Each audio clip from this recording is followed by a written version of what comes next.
पूर्ण परमेश्वर सतगुरु रामपाल जी भगवान का संक्षिप्त जीवन परिचय। सात समुद्र की मसी करूं, लेखनी करूं बनराय, धरती का कागज करूं, गुरु गुण लिख्या न जाए। हे अखिल ब्रह्मांडों के रचयिता, आप जी का संक्षिप्त जीवन परिचय लिखने व बताने में 21 ब्रह्मांड में कोई भी प्राणी सक्षम नहीं है। आप वह समर्थ पिता हैं जिनके आधे बाल के बराबर भी ये सारी सृष्टि नहीं है। अतः संक्षिप्त जीवन परिचय शब्द के प्रयोग के लिए हम क्षमा प्रार्थी हैं, परंतु भाई बहनों को आपकी अंश मात्र जानकारी के लिए इस शब्द का प्रयोग करना मजबूरीवश लेना पड़ रहा है।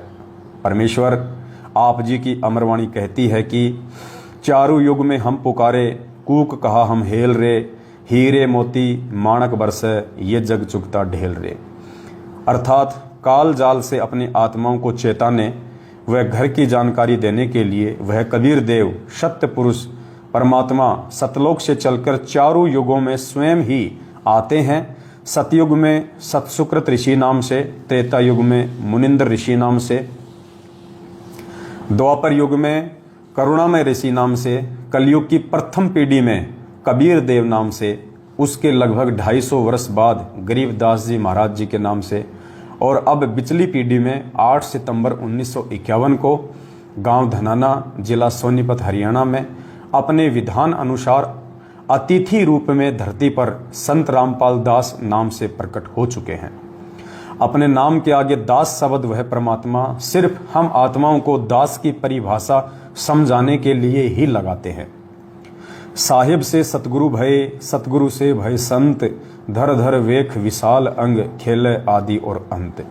इस अमरवाणी के अनुसार सत्य पुरुष ने 8 सितंबर 1951 के दिन प्रकट होकर 17 फरवरी 1988 तक एक साधारण से किसान परिवार में हमारी चरम दृष्टि को धोखा देते हुए 2 अच्छी आत्माओं माता इंद्रो देवी व भगत नंदराम जी को अपने मुंह बोले माता पिता के रूप में इस नश्वर संसार में लीला करने हेतु स्वयं के आने अर्थात प्रकट होने के लिए निमित्त बनाया।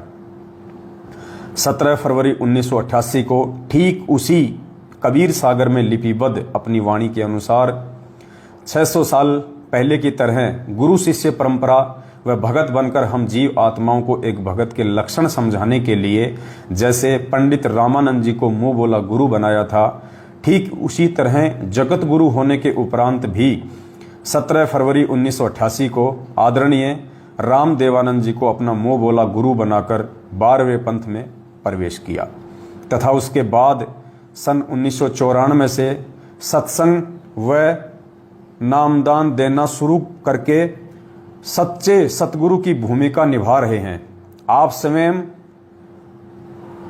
कबीर देव हैं। मर्यादा में रहकर भक्ति करने वाली अनेक आत्माओं को आपने जीवन दान व आध्यात्मिक सुख देने के साथ साथ शास्त्र अनुसार भक्ति देकर मोक्ष का मार्ग भी दिखाया। सन 1994 से आज तक आप जी ने परमार्थ के लिए निस्वार्थ भाव से जो संघर्ष करके दिखाया है, यह आपकी दयालुता, साधुता व समर्थता का प्रमाण है।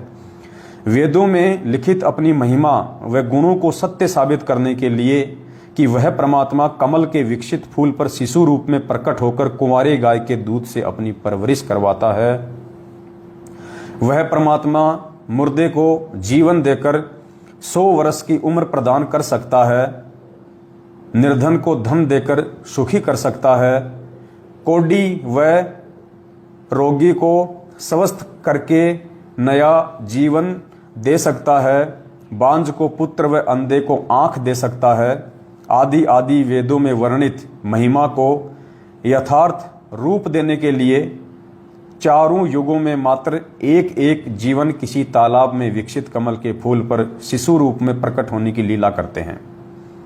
अन्यथा आप जी परमेश्वर सतगुरु रामपाल जी भगवान को किसी तालाब, कमल के फूल या शिशु रूप में प्रकट होने की कोई आवश्यकता नहीं होती है। आप जी जब चाहे, जहां चाहे, जिस रूप व अवस्था उम्र में चाहे प्रकट होना चाहे तो हो सकते हैं। जैसे नानक जी को बेई नदी व धर्मदास जी को मथुरा में जिंदा महात्मा के रूप में प्रकट होकर ज्ञान समझाया, 1392 में प्रकट होकर तैमूर लंग को 7 पीढ़ी के राज्य का आशीर्वाद दिया, लगभग 300 वर्ष पहले आदरणीय गरीबदास जी महाराज जी के रूप में प्रकट होकर सदग्रंथ साहिब की रचना की तथा छुड़ानी गांव में गंगा जी को प्रकट करने की अद्भुत लीला की। लगभग 60-65 वर्ष तक छुड़ानी से निर्माण होने के बाद 35 वर्ष तक उसी रूप में सहारनपुर उत्तर प्रदेश में अपने प्रिय भगत भूमणदास के बाग में रहने की लीला की और आज साक्षात अपने वास्तविक सतलोकीय स्वरूप में सतगुरु रामपाल जी के नाम से 8 सितंबर 1951 से हम सब के समक्ष प्रकट हैं। हे जगतनाथ, आपकी लीला अद्भुत है। हे अविगत परमेश्वर, आप जी की गति को कौन जान सकता है।